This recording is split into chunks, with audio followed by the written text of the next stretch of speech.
This is the real-time rows, and this is an interesting question. The ACT does have a small number of questions that deal with complex numbers. Complex numbers refer to numbers that include this number I. I is a very special number, and they define it for you. I is equal to the square root of -1. So even if you don't remember what I equals, they tell you. And I obeys all the same rules of algebra as other numbers do. So you don't really need to learn anything new in order to work with complex numbers. There's one little wrinkle here, which you'll see. It's not a wrinkle, it's actually something that helps you, because it'll help you simplify numbers. And I'll show you how to apply that in just a moment. But what you have here is, notice that you start out with a fraction, right? We have 3 plus 4i in the numerator, 2 plus I in the denominator. But all the answer choices, really, I mean, they have fractions in them, but notice that we have just a numerical part, and then we have an I term. And all of them are separated like that. That's not a coincidence. So this format of these answer choices is kind of a standard notation for complex numbers. You put the plain number part separate from the part that multiplies the I term, right? So this is, you can almost think of it as two dimensions. Like they call this the real dimension and the complex dimension. Now, the challenge for you, so you don't really need to understand why that's important or why it matters mathematically or any of that stuff. All you need to do is know how to convert this fraction that you've been given into the standard format. And there's a trick that you can use here. If you have an I, if you have a term in the denominator with an I in it, one of the tricks that you can use is you can multiply that. So here's what we've been given. Multiply this by, remember we can always multiply by any fraction which is equal to 1.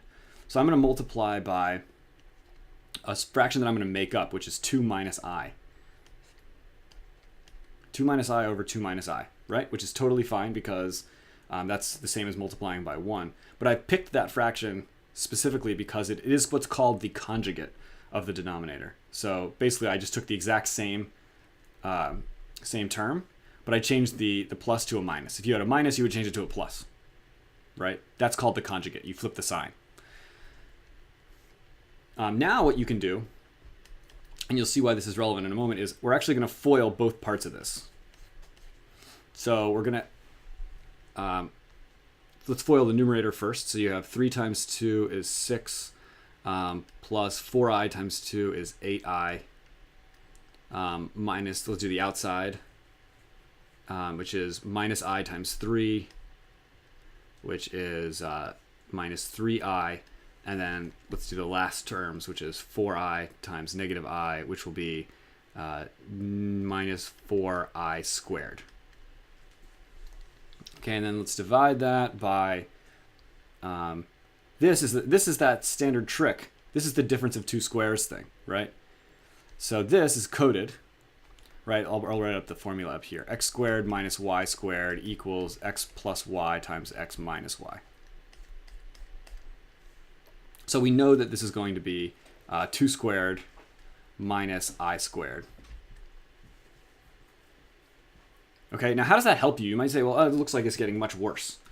Now we have all these squared terms and everything is bad. But one thing you want to notice is that if we take I squared, that's the same as -1 times -1, which is equal to the value -1. So I squared is equal to -1. So we can, if we simplify this, we actually end up, so everywhere that you have an I squared, we're going to replace that with a -1.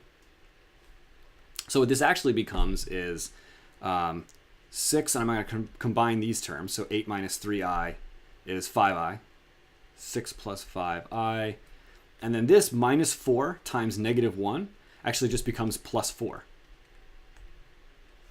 Right, and in the denominator we have 2 squared, which is 4, minus -1, which becomes plus 1.